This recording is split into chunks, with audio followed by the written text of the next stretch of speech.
Welcome sa Dries TV. Kung interesado ka sa ganitong news, huwag kalimutang isubscribe ang ating YouTube channel. Maraming salamat! So ayun, welcome back again sa ating YouTube channel mga kakimpaw, and sa update natin ito ang pag-uusapan natin ay tungkol sa mga importanteng ganap kina Kim and syempre kay Paula Avellino. Pero bago po ang lahat, maraming salamat sa inyong patuloy na pagsuporta at pagsubaybay sa mga daily update natin.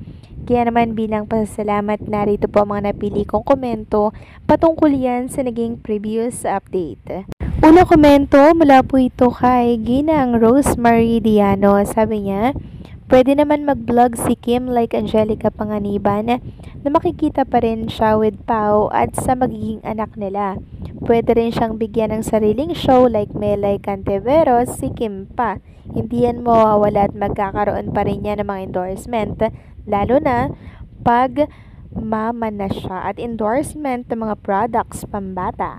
Salamat po sa komento, Ginang Rosemary Diano. Yes, tama po kayo dyan. Marami nga palang endorsement ni Chinita Princess na hawak niya ngayon, di ba? So, hindi naman niya yan bibitawan agad-agad. Bagkos ay mas madadagdagan pa po yan mga kakimpaw.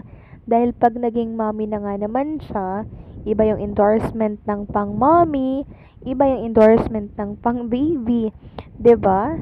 Plus, may YouTube channel din po itong si Chinita Princess, kaya pag wala po siyang project, mga kakimpaw, pwede po siya dong mag-upload, mag-update tungkol sa ganap sa kanilang pamilya po ni Paula Avellino, 'di ba?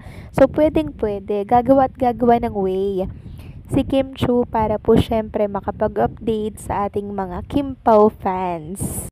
Kaya sa mga nangangamba po dyan, mga kakimpaw, pag nag-asawa na si Chinita Princess na hindi na daw makikita at magpo-focus na lang sa pagpapamilya, huwag po kayong kabahan kasi makikita at makakasama pa rin natin si Kim Chiu, hindi man sa mga project pero sa mga endorsement na hawak niya po ngayon. Ang dami niyang hawak na endorsement mga kakimpaw, kaya kalmahan nyo lang, okay?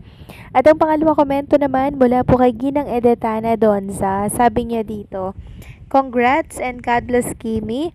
Well, sabay man si Pao or wala, happy kami kasi trabaho lang yon. Pero 100% andyan si Pao palaging beside si Pao kay Kimi.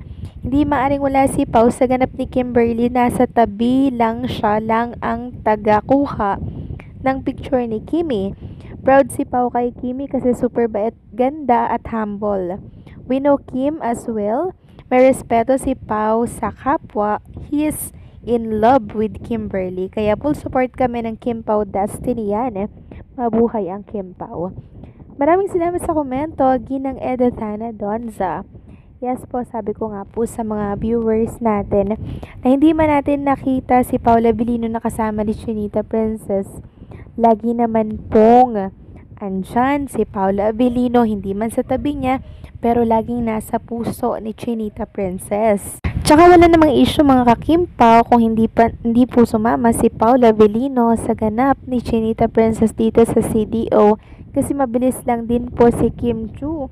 Wala pa siyang ilang oras doon. Bumalik din po si Kim Chiu dito po sa Cebu, mga kakimpaw.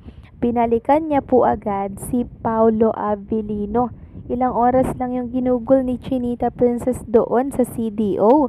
Balik ulit sa piling ni Paula Avellino. Kaya hindi niya na siguro pinasama kasi mapapagod lang din si Paula Avellino, tas ilang oras lang din yung biyahe. Pero syempre kung magtatagal si Kim Chiu sa CDO, baka possible na isama yan ni Kim, di ba? Pero pag oras lang, okay lang yan, na ipahinga lamang ni Paula Avellino kasi andyan naman si Ate Hides at ang iba pa pong kasama ni Chinita Princess na alalay po sa kanya. So maraming salamat sa komento po ninyo, Ginang Edetana Donza. God bless po sa inyo and mag-ingat kayo palagi.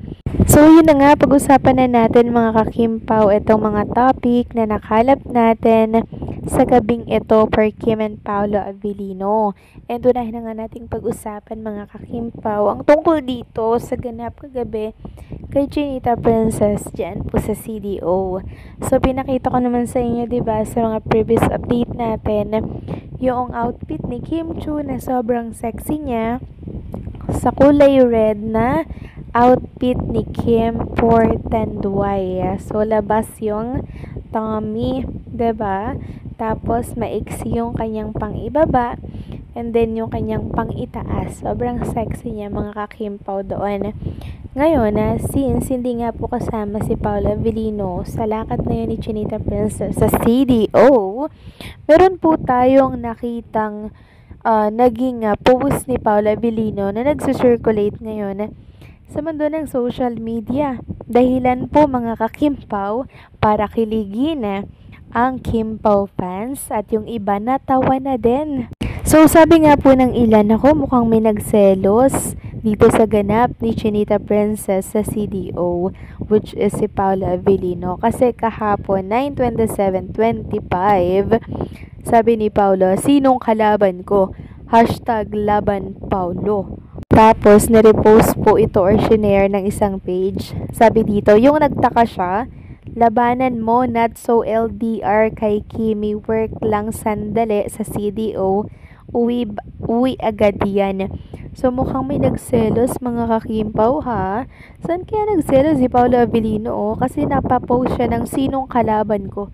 Parang naghamon si Paula Avellino, yung sinong lalaban sa akin. Huwag mong gagalawin yan, akin lang yung babaeng yan. Parang ganun yung dating, mga kakimpaw, Kasi sinong kalaban ko?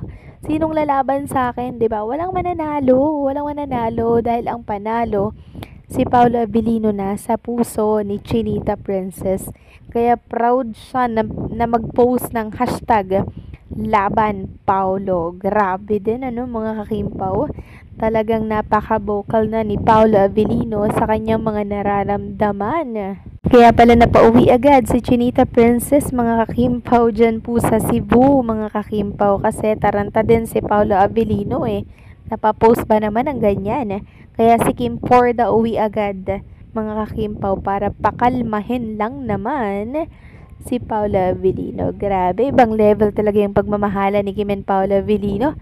Talagang deep relationship na po, mga kakimpaw. And hopefully, mangyari na yung pinakaasam ng marami. Ano yung pinakaasam ng marami, mga kakimpaw? Alam nyo na po yan. Di ko na kailangan pang ulit-ulitin. Basta ipag-pray lang natin yan, kasi ang prayers ang most powerful, mga kakimpaw. Kaya isama natin sila palagi sa ating mga dasal every night. Okay? So, kayo ba, mga kakimpaw, ano po yung masasabi ninyo dito sa pinost ni Paula Avellino? Sinong kalaban ko? Sinong lalaban sa akin? 'Di ba? #laban Paulo. So, anong masasabi niyo dyan, mga kakimpaw? Kayo ba'y masaya? Kayo ba'y kinilig ng bonggang-bongga? Please, i-comment nyo yan sa comment section, okay? So, hanggang dito na lamang po ang update natin. Maraming salamat sa patuloy na pag-suporta.